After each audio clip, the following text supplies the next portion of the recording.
lovely people on YouTube. I'm so thrilled that you're here.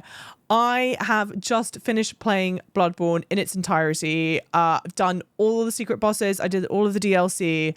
And as is the best thing to do whenever I finish one of these games is to go and to watch lore videos. I ordinarily, or I have been live streaming my playthrough of these games on YouTube. So if you do want to see that video, let's say if you found this video before you see my playthrough, that playthrough will be in the description of this video. It's available on my channel. I do live stream all of that, so if you want to watch live, you can watch it on YouTube, you can watch it on Twitch, which is where I'm live right now. The chat below me is just the Twitch chat. They're all saying hi to you, lovely people. They want to have you join in. Now we are going to start with the video that I know nothing about, but a lot of people have requested that I watch it. The video has spoilers. Bloodborne is a Lovecraftian horror RPG that no one understands. Sorry. This feels like cruel to watch right after playing Bloodborne, where everything is like monochromatic and like dark gray and black. I'm 3 seconds into this and I'm visually overstimulated. The flashbang, I just wasn't expecting it. Although to be fair, within the first 3 seconds of editing this video, they've done way more editing than I've done in my entire career. So let Your Honor, let the record show I'm only impressed. I just was not expecting it, okay? The video has spoilers. Bloodborne is a Lovecraftian horror RPG that no one understands by definition, where the player is free to attack hordes of human children at will and consume their innards. If that in-depth and engaging anti-baby gameplay appeals to you, keep listening because it gets worse. In this game, you play as John Bloodborne, a foreigner incapable of speech without the use of sign language, and stricken with Habsburg disease, comes to the ancient city of London seeking treatment for the sins of his cousins. In doing so, he will begin hallucinating talking dolls, spider people, and the great journeying for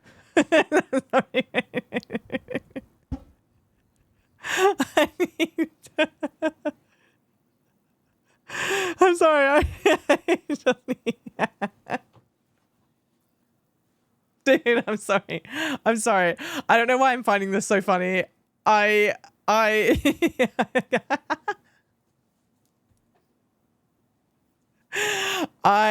Dude, okay. You know the scene in like A Clockwork Orange where they've got his eyes like wide open like that and he's just sat there, and I feel like that, not in the sense that this is torturous at all, but in the sense of like that I can't even blink. I can't afford to blink because I'll miss important information. Do you know what I mean? I was not prepared for this. You and me both. We need it after Bloodborne. True. I've not laughed that much in like the entire of 50 hours of Bloodborne gameplay. So I am thrilled. If you are watching this on YouTube, you found this video and you're watching on YouTube, I'm not one of those people, even though I literally just talked about being sat there paralyzed watching passively. I'm not one of these people that's going to watch it passively. I will be pausing in this video. I will be talking about things. So if that's not your cup of tea, if you want someone that's going to play the video continuously, frankly, watch the original videos. Watch the original video. Certainly don't watch me because there's going to be a lot of pausing, okay? So everyone, we're all warned now, all right?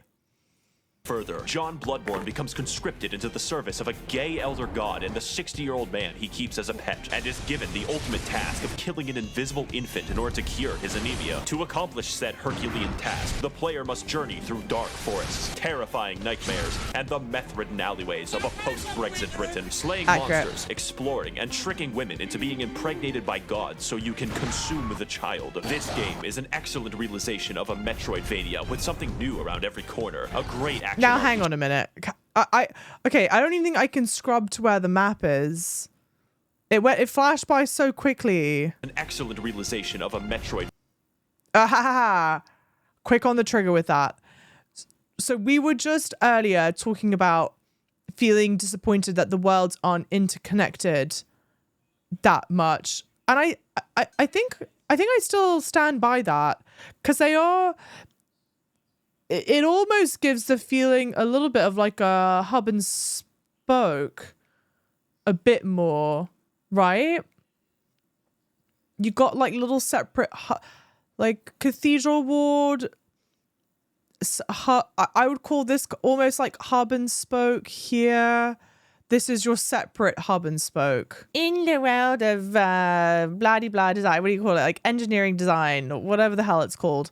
Like famous hub and spoke designs would be like, oh my gosh. Well, frankly, Walt Disney World. If you've been to Walt Disney World, that's a hub and Magic Kingdom there is hub and spoke. No, but what is the in bloody France with the arch? Why am I blanking? The thing, not Champs-Élysées. What's it called? Cordy's laughing at me because, you know, Arc de Triomphe. Thank you. The Arc de Triomphe is a hub and spoke thing. For anyone that Cordy's French. Putain. So yeah, I don't know. Kind of a shame it doesn't loop back around on top of one another like I would have liked. Is the only thing, because they do it so well in Dark Souls 1 anyway. Vadia with something new around every corner. A great action RPG which pits you against insurmountable odds and extreme challenges, and has a gripping story. Wait, hang on. Tricking women into being Metroid Vadia with something new around every corner. A great action RPG which pits you against What the shit is that? Watchdog of the Old Lords. I definitely didn't fight that. It's a chalice dungeon boss. All right. Surmountable odds and extreme challenges, and has a gripping story and lore about discovering the eldritch truth. So if you can, play it yourself, because I'm not going to hold back on the details. It's no secret that my review... What was that? So if you can, play it yourself, because I'm not going to hold back on the details. Boars and Bloodborne... I regret it. Actually, though, is it wrong?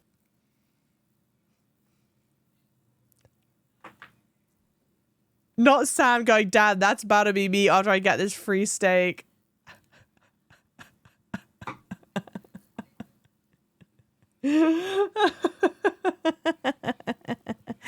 At least you're doing it for steak. That's good. That makes it worth it. I thought this was a Christian stream. Father? It's no secret that my reviews are entertainment first, so I don't suggest using me as genuine advice. However, most people can't play this game, ever, because you have to buy a $400 magical box sold by the wizard Sony in order to experience it. And even then, you get to see it in an amazing 30 frames per second with no anti-aliasing. Port this game to PC, I beg of you. In fact, I can assume that a lot of people watching this video will basically never play the game, but keep watching because I'm... Is that you? Is that you watching that you've never played the game? Write down in the comments below if that's you and you've never played the game and never will be. Hilarious and original. Do that, and I can give you the full, unfiltered, uncensored, unsubstantiated, and unsportsmanlike experience that is Bloodborne. Oh, so great.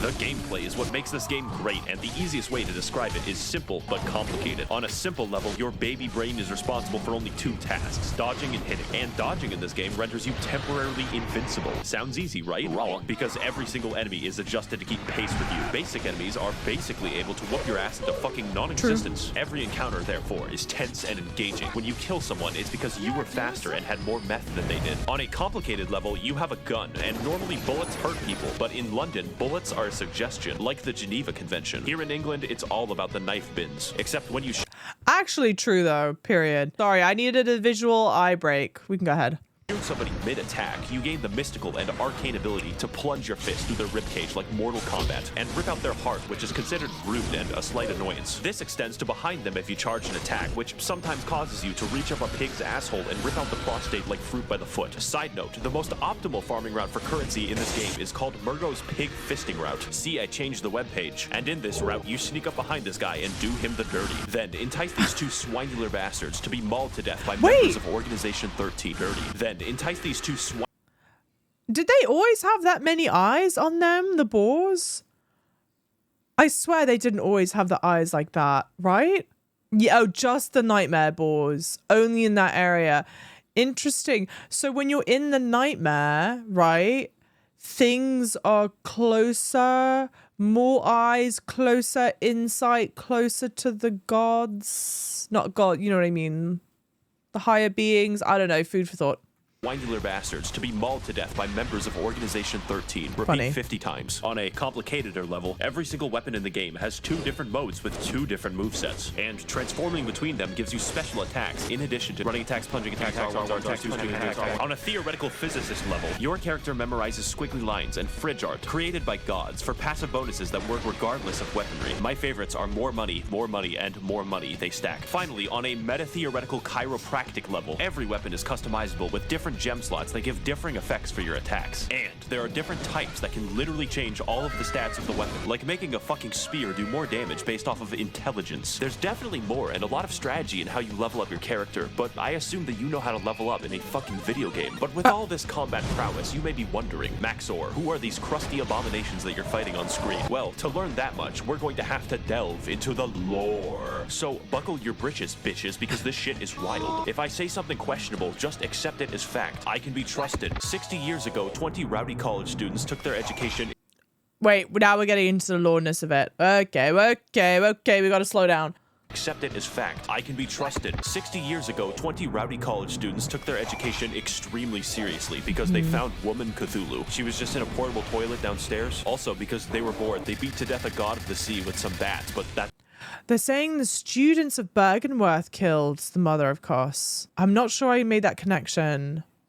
It's a story for later. It turns out the entire world is ruled and created by a race of elder gods beyond human comprehension called the Great Ones. Figuring this out, they got Cthulhu's blood and were like, we can make a religion out of this. Because it turns out the blood can heal people, which is really good due to all the knife crime. So everyone starts drinking it a little too much and they get the money to build 36 cathedrals, but it turns out eventually the blood turns you into a werewolf. So the church hires a guy named German to go fight the beasts with an organization known as the Hunters, but there's too many beasts, so he gives up. Now the knife crime is increased even more, and German sort of goes insane and creates a life-size doll of one of his students who is an 8-foot-tall Amazonian. He also canonically has sex with it. The moon god, for some reason, kind of takes notice of this and is like, all right, listen, I'm building a suicide squad. I will bring your waifu to laifu if you serve me for all time as my slave. German... Okay, wait. Also, okay, first of all, he has to be calling German as a bit, right? Surely he's calling it German as a bit. Because you're not going to play through the whole of Bloodborne however many times he has and make this whole video and not know that the name is German. Yes, girl. Look, Sam, I'm just sat here. I'm wanting to promote, you know, accuracy here. That's all. I'm just a pinnacle for being lore accurate, game accurate. One. Okay, so then 2, when they talk about the moon presence bringing the doll to life, for sure the doll was modeled after Maria. Or when they say bringing it to life, do they mean that Maria is bringing the doll to life? Do you know what I mean? Squad. I will bring your waifu to laifu if you serve me for all time as my slave. German reasonably thinks that this is a great deal and is imprisoned in a dream. This is where you come in. See, the moon god assassinates baby gods for fun, but needs a hitman to go into the real world to do it since he's confined to the 9th dimension. So in addition to fighting all manner of giant beasts and uncovering dark secrets, the true aim of this game is to commit infanticide. There's enough bullshit here to fill tax legislation, so comment your own poorly summarized Bloodborne lore below. And for the rest of us non-shills, we have ample time to explain more of what makes this game great. I hated those. For the lovely people watching this on YouTube, we got sucked into an advert, so I've rewound a bit because I've edited the advert out, okay, because we're not going to give free advertising like that. Yeah, the doll was modeled after Maria, and the moon presence, yeah, brought the doll to life. Yeah, okay, that's what I was saying. So Maria was a student of Gehrman. Gehrman is the first hunter. Maria is a student of Gehrman's. Gehrman's very fond of Maria for whatever the hell reasons. We're not going to go into it.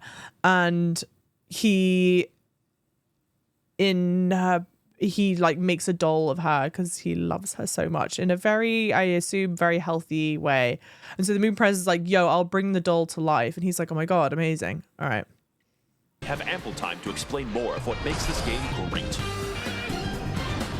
Yes, you have been japed. I am talking about bosses before I talk about the levels. In most video games, bosses cap off areas, but in Bloodborne, areas are preambles to a dick flattening, and nothing will challenge your skill in quite the same way. Except for the goddamn Witches of Hemwick, who were placed into the game for disability access. You can probably tell that Bloodborne is a hard game. We don't even know if a games journalist can beat it. But it's hard in a fair way that tests your skills and reaction time, except for Lawrence, but I'll get back to Lawrence later. Period. What sets this game's bosses apart is that the challenge makes it feel like you're a really small dude jabbing a toothpick into a building-sized deer demon. So yeah, I would be impressed if you killed that. But not only that, unlike Dark Souls, every single boss reacts meaningfully to how you attack them. Large beasts can have their bones cracked and their tendons wound into a slinky. Bone boys can be knocked over and have their marrow shipped. And human enemies will wince and recoil when they see your height difference. As well, I guess every they boss didn't punishes do you that for in Dark Souls cowardice 1? and actively discourages backpedaling with their forward momentum, causing every fight to be an elaborate dance with a thrilling back and forth. Unless you're fighting Rom, who is the really hungry caterpillar if he had a legion of arachnid slaves who threw their heads underground like ostriches. We don't talk about him. And while we're on the subject of bad bosses, this motherfucker, let me tell you something. Yes. The humanoid bosses in this game are paradoxically the most dangerous. But Mikolash is a psychological hazard that will hurt you personally. This boss literally feels like cut content because the fight centers around chasing him, and his direction depends on RNG, making him an actual speedrun killer. When you corner him, he uses one attack, and then you chase him again when he gains the power to insta-kill you. God forbid you're hit by it, because that's 10 minutes gone. Here's a tip. Save up 10 poison knives and steal from your family if you must. Then wait until he jumps down this hole, poison him repeatedly, and watch him spaz the fuck out until death. You will thank me. But as a result of everyone who isn't Miko shit, conquering a boss in this game is absolutely rewarding on a level that other games cannot match. It's only because the odds are stacked against you in ways that don't feel bullshit most of the time that conquering them is the main reason I play, and their fights are undoubtedly the best I've ever done at video games. But that isn't most of the time in the game. In fact, a lot of your time is spent exploring the areas, so let's get into that. Lesson 1 in area design. Where the fuck am I going? Exploration is the name of the game, except it's called Bloodborne. Only this time, you don't bring smallpox and kill 20 million people. We're looking at a solid 10 this time, because the main enemies in this game are British townspeople. It's how the developers made sure you didn't feel bad about killing them. The plague of beasts infecting London causes people's teeth to become beast-like, makes you aggressive at night, and slurs your speech. So it's up to you to stop them, as a hunter should. If you don't look up where to go next in this game, good fucking luck. People get lost all the time. Get used to it. This game... Okay, people get lost all the time. And again, true, right? Because I'm streaming it, right? I always streamed it, so I was able to go like, chat, where am I going to go now? Blah, blah, blah. But all I'm going to say is the only other FromSoft game that I played that didn't have a map was Dark Souls 1. Did I get... Yeah, I probably did, though. Maybe, like, I'm just looking back at that. Maybe, I don't know. I feel like I didn't get as lost in Dark Souls 1 as I did here. There were definitely some areas of it where I was like, meh. Anyway. Game doesn't do exploration like, oh look, there's loot in this hallway, my dopamine's gonna go crazy. That's baby shit. This is daddy's exploration, where you find a route back to a place you were in 10 hours ago. And I hope you weren't expecting a mini-map, or any map. Every single hallway is a rabbit hole of discovery, and your hand isn't held. Case in point, Cathedral Ward is a level, but feels like a hub area because it connects to fucking everything. And where you start the game is in the middle of a loop-de-loop involving torturous experimentation. Just look at the fucking map of this game, everything overlaps. And yes, there is a level called Nightmare Lecture Hall, and no, it does not connect to the Altar of Despair, although you would think that. Fittingly, the Lecture Hall is the smallest area, and more fittingly, 90% of the combat is graduates throwing cum at you. The game also has 2 completely secret areas that you would not find. But I liked school, Mom.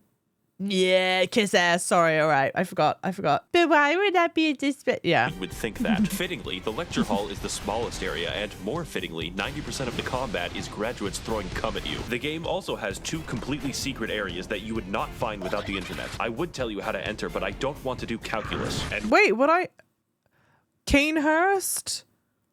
But you get the Canehurst summon, and it tells you where to go. What's the other place that you wouldn't be able to figure out on your own, right? Upper Cathedral Ward. But the Upper Cathedral Ward, that you make your way up to like where the thing, and the key makes it obvious. I don't know if I agree with him on that. I feel like the items that you get kind of like point you in the direction enough that you can like kind of figure it out. I don't know. I don't know. What you get at the end? Upper Cathedral Ward is legitimately a horror area in a game loved for its combat, because it's filled with enemies who act out my greatest fears. Stealing currency permanently gives me fucking chills every time I talk about it. Castle Canehurst is proof that FromSoftware hates us all, since the best area in the entire game requires you to go to the Field of Corn in Ohio and trek down Waldo. But it's worth it to invade the house of that parasitic queen dwelling in her demented castle, so that she may feel the wrath of the proletariat. All we have to do is kill Prince Philip, who guards the way as an eternal lich. On top of this, there are numerous NPCs and NPC quest lines spread throughout the world, all with a series of interactions with each other depending on location and timing. For instance, you could direct nuns, prostitutes, and Prince Philip to a church run by a lonely black sludge, then perform— Wait, who is that guy? I guess we'll find out when we watch another. I just realized I never figured out who that guy was. You wouldn't know to get it if not helped out, but the key is really, really hard to find to the Upper Cathedral Ward. Where is the key to the Upper Cathedral Ward? Yeah, you can figure out where the door is, but finding the key is not obvious. Where the hell was the key? Dude, I must have just wiped. It was in Yharnam. It was in Yharnam. Where in Yharnam? You guys must have then directed me to get the key. Because anytime in Yharnam, I'd be like, no, thank you. The key is in that really tiny drop-off in Yharnam Unseen Village by the amygdala. Oh, yeah, that's right. That's right. Well, it's annoying because, okay, then I think it's fair to say that, like, one would really easily, like, see that item. Like, I remember going in that room and seeing that. Yeah, thank you. Apex Crab said it best. The chest is obvious. How to get in is not. That's true. That's actually very, very true. And that's actually really annoying. Because also the thing about finding that key is that it does something that is like counterintuitive to what you'd want to do, right? Because when the thing is doing the big laser attacks, you're like, okay, I can't defeat that laser attack thing. I've just got to like run.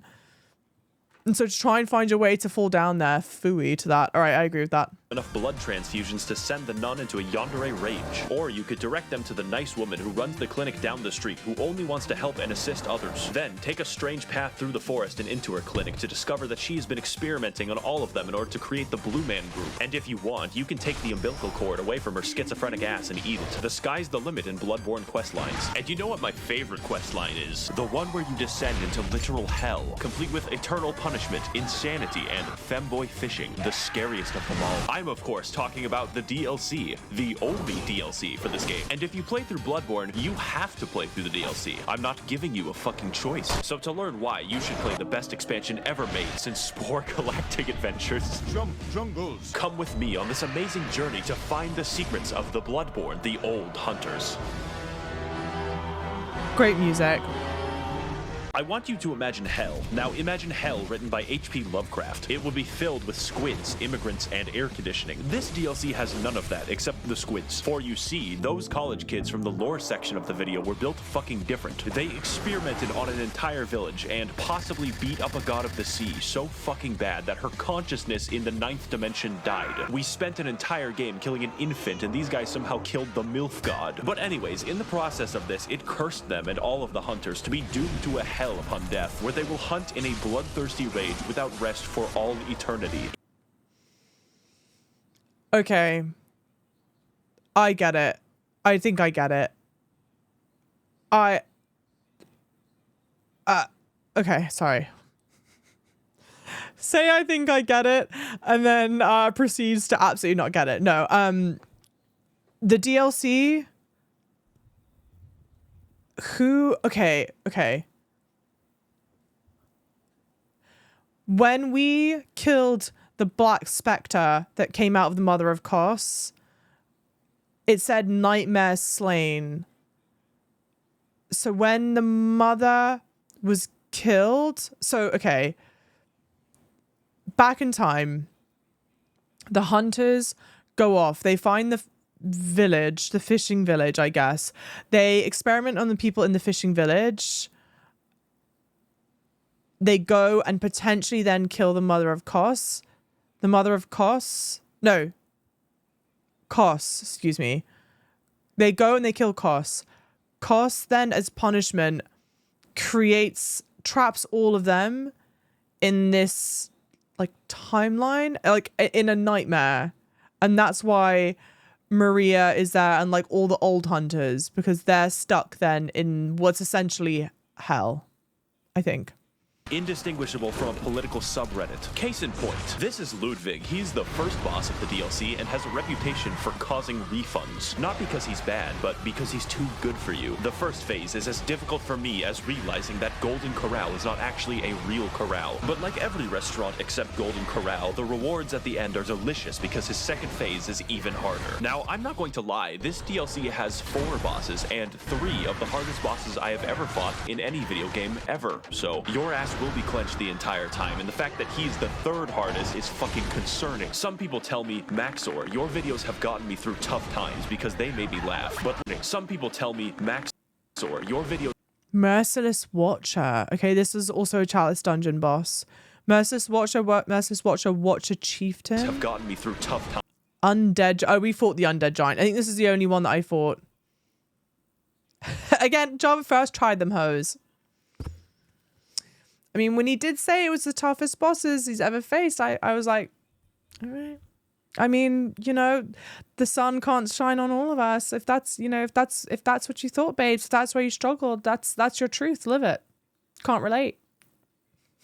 Times because they made me laugh. But like this boss, you are the one who is truly overcoming these challenges, and I believe in your ability to beat both of them. King. Boss Lightning Round. The DLC has many such cases of amazing bosses, including Lady Maria, who is the basis for German's extremely creepy 8-foot-tall doll fetish, but we'll get back to that, and Orphan of Cause, who was born from the literal dead body of a god. If you enjoy the sensation of being beaten to death with a sharpened placenta, this is the fight for you. And as with everything that FromSoftware makes, they threw in a boss that they didn't really finish and called it a day. I'm of course talking about Lawrence, which is a very mundane name for a fire monster locked in hell. Take my advice, don't fight Lawrence, you only lose a part of yourself, since this boss fights you by dropping off his own legs and then violently vomiting and shitting lava everywhere. I've always wanted my game about dynamic dodging and elaborate fencing to be reduced to shitty area denial like it's Team Fortress 2. To wrap things up, the music of this game is pretty good, but the... Actually though, pausing for a second, well said. I was like whinging, complaining, whatever. I did not love doing the Lawrence fight, but I think it is because I don't like the fights in the game where it feels like it takes away from like what the game is like really about and like what the game teaches you. Like if it's supposed to be about this like beautiful dance, like, well, that really sucks. Now I'm fighting this thing where you're just, all you're doing is you're raising the difficulty of it to like by like denying like area denial, right? That was very well said. I 100% agree with him. That was very good way to describe why I did not love doing that boss. That, and then it's like, it's the whole fighting another beast, right? You fight one beast, you fought them all. The DLC music is fucking insane. Agreed. I don't know what it is about Japanese composers being able to make better symphonies than the continent that invented them, but just take a listen. Holy shit, I'm alive right now. Have you ever thought, as I do, that this game is just too good? That you would really rather be playing a shittier version of the game? Such as the engagement of the Chalice Dungeons. I, of course, jest. They're fine, probably, except for half of them, because Bloodborne has an optional system of infinite dungeon generation for all of those who wish to break free of the shackles of good level design. Let's talk about how, and more importantly, why. Lauren Darkbeast. Lauren... Where else did we hear the word Lauren? Ailing Lauren Chalice. Oh, name of a chalice. Oh, it's Lauren Chalice's reward for beating Amygdala. Oh, okay. Okay. Bastard of Lauren. I don't know if I remember Bastard of Lauren. First of all, Bloodborne has a system of dungeons that everyone shares and dungeons that are random. For my footage, I played the shared dungeons that you can be guaranteed the pain you witness on screen is mandatory. One of the biggest strengths of Bloodborne is the ability to have interesting and challenging enemy encounters gently rubbed with the blood-stained hands of Miyazaki. But I don't think I have to explain to you how randomizing almost every encounter in the game could be imbalanced. But fortunately, most enemies you encounter in the Chalice dungeons are new to spare British people your wrath, so you instead fight SCP-96. But why are we here? It turns out that the entire city of London was built on a Celtic burial ground, an ancient civilization called the Tumerians who discovered the healing powers of blood and then mysteriously disappeared. Wow, I wonder what happened. This is all cool in theory, but the reality is that most of the time you fight the same 4 enemies, and the first 3 dungeons can be replaced by Simon Says. My cat literally wouldn't notice. The Chalice dungeons are so forgotten that the developers use them to put joke enemies into the game. My favorite is the man who aggressively rolls at you stark naked wearing only his Nikes. The uniqueness also extends to the bosses, and they're actually pretty cool, like Tumerian Descendant, Watchdog, and the 3 overweight men. Do you remember that basic enemy from like 2 levels? He is the boss now. Rom, he is the boss again. The only thing stopping me from throwing What? They made Rom the boss again? That makes no sense. Descendant, Watchdog, and the 3 overweight men. Do you remember that basic enemy from like 2 levels? He is the boss now. Rom, he is the boss again. Wow, the only thing I can't believe they made her a boss myself again. into a wood chipper is the fact that Mikolash isn't back. And if you're going to have replays, you probably want to make sure that they're actually good. In fact, the bosses are so fucking imbalanced that the Watchdog fight is primarily comprised of instant kill attacks. Wow. I beat Sekiro backwards on a keyboard, and this shit is too fucking much. Now, normally that would be all, but the dungeons go deeper. What we have discussed so far is merely the surface, and there is a much darker syndicate lying just below. These places you must never venture, for they are the save edit dungeons, whereby through wizardry the community are able to conjure up deep dark chasms and share them with the rest of the world. Of these secrets, there are only 2 that I shall reveal to you, and the first is the Cum Dungeon. Yes, you heard that correctly. So it is kind and of clearly. interesting The that they Cum let you Dungeon is the make name of the dungeons most like optimal that. farming route ever conceived by the fucking cricket people who do this shit, whereby the player enters the chasm of place name and watches as a high-level boss yeets itself off a cliff. Murgo's pig fisting route can give you 10,000 echoes. This gives 83,000. And if you thought that that sorcery was bad, it gets much worse. You can insert anything from the game files by save editing a chalice dungeon.